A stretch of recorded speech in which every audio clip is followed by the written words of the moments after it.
Next from Isabel Sister. Good evening, ladies and gentlemen. As mentioned, my name is Isabel Sister, and I am the NDP candidate for Kitchener-Waterloo. For the last 10 years, and since I founded my not-for-profit cultural organization, I have used art as a tool for social change. It is during these times that I've met lots of people from different walks of life, from the wealthy patrons of the arts, to the audience members, to some of the most marginalized residents in our region. It is during this time that my awareness was born. I believe that my personal experience combined with my professional experience have given me an understanding about what the issues are in our Waterloo region. And I also believe that my ability to listen, my business sense, my creativity and compassion make me an excellent candidate. I think we're all here applying for a job today. And this is what can be better of an interview than this one, where we'll have to answer and be accountable for our answers to you.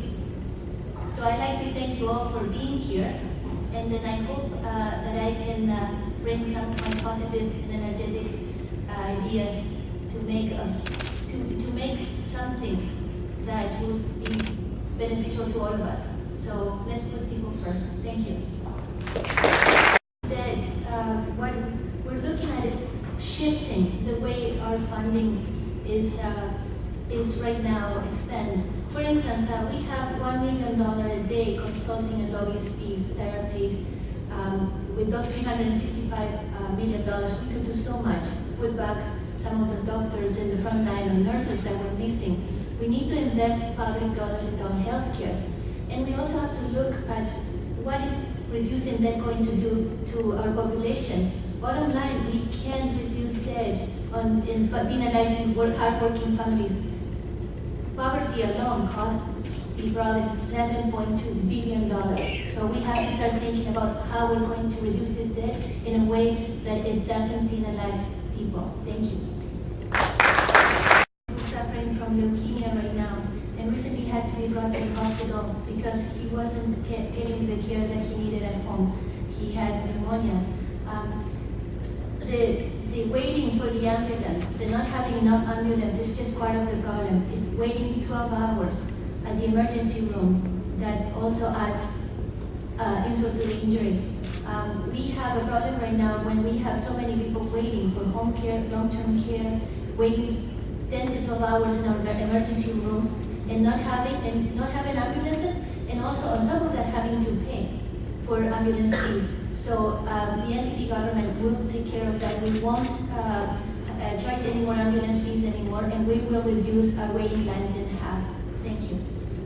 Thank you. A mother of two, and bullying is a great concern of mine.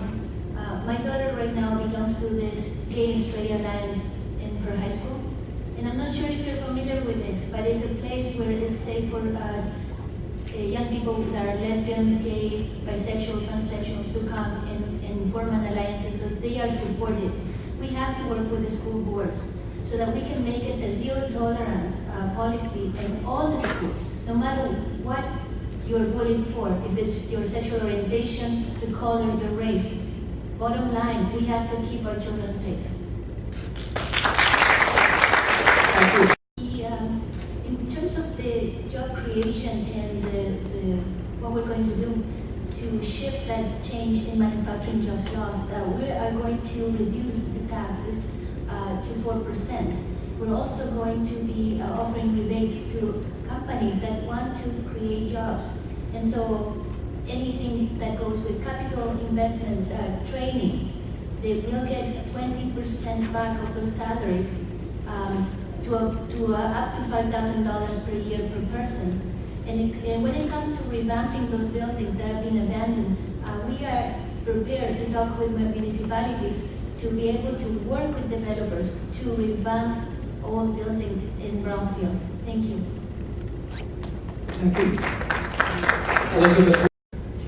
Today when I was driving to work, I drove by Resurrection High School, and on their marquee was, "Welcome to the Reds." not spelled with an S, but with a Z, as in welcome to a reservation. Reservation, a demeaning, derogatory way of referring to Native communities. Now, as I thought about it, I went, slight misstep. But as I thought about it, I started becoming more and more enraged, which I will not share with this audience because it was quite a rant that was going on in my head. But what I would like, the reason I'm asking Isabel is because on her bio, it says, after all, her bio reads, a community activist and social entrepreneur renowned for her ability to work collaboratively. So I'm asking you, what steps would you take to work with Resurrection and people in the community not to make these cultural and sensitive references in public, especially in education school, high school? Thank you. Thank you for your question. This is a very important issue for me, cultural sensitivity, as you may know, because I am a person with a British accent. It's a joke. I get asked all kinds of questions, and sometimes I'm patronizing, sometimes I'm condescending. But when it comes to that particular instance, I think it's something that we would have to work together. Because even though I'm a quarter Mapuche native from Chile, I wouldn't have a clue how to get started. I think it would be the kind of situation where I would have to talk to you and see if together we could come up with a plan to make schools more sensitive towards other cultures, and also maybe to start a new education incentive and talk to even the kids, because normally it is the young people who start to change and to shift perceptions. So I would ask you actually to come and work with me and create a partnership. Thank you. I echo some of the sentiments from my colleagues. I think it's not just about Lyme disease, it's about many other diseases out there that still need to be evaluated in a illness by illness case. I think we would have to work with the medical association to see what can be done and advocate, continue to advocate for people like yourself or others that are suffering from this terrible illness. I think bringing more awareness could actually help also for other people to be prevented and take preventive measures not to get it as well. Thank you. I was one of those people that benefited from the Healthy Babies and Healthy program when my children were little. I think right now, the way things are, I would really like to see the programs continue, but as well to put emphasis on primary care, because having those programs, it won't mean much if I don't have a family doctor for my children. And so I think we have to start looking at every aspect of health and our families, our children, and how they're going to benefit or not benefit from our dollars, our public dollars spent on healthcare. Thank you. When canvassing in the last few days, that is one of the most asked questions about daycare. The reality is that today we can afford, many of us can afford to have just one income per household. And many of us have to make the difficult choices of having both parents work. And in some cases, just one, which is even more difficult. We are prepared to spend $250 million for the next 4 years to keep daycare open, to have more spots, and also to freeze the fees that we need to pay for the next 4 years. I think that is significant for working families, particularly those that can afford the option. Thank you. When it comes to HST, we will take it off home essentials like hydro, like home heating, which we can live without, as you mentioned. We'll also take the HST 1% each year for the next 4 years of gas. We will work with the Energy Board to also cap the prices weekly. And it can be done. It was done in Prince Edward Island, where they're doing it every week, and it's working very, very well. We also have to look at not just the HST, but we have to look at how we can make life affordable and more affordable for people, because we're still feeling the pinch, and I think that's not going to go away. So we have other ways to do it, and I think the bottom line is we have to put families first. Thank you. thank you so much for being here today. Having this room full of people is certainly a wonderful thing because it shows how much you care.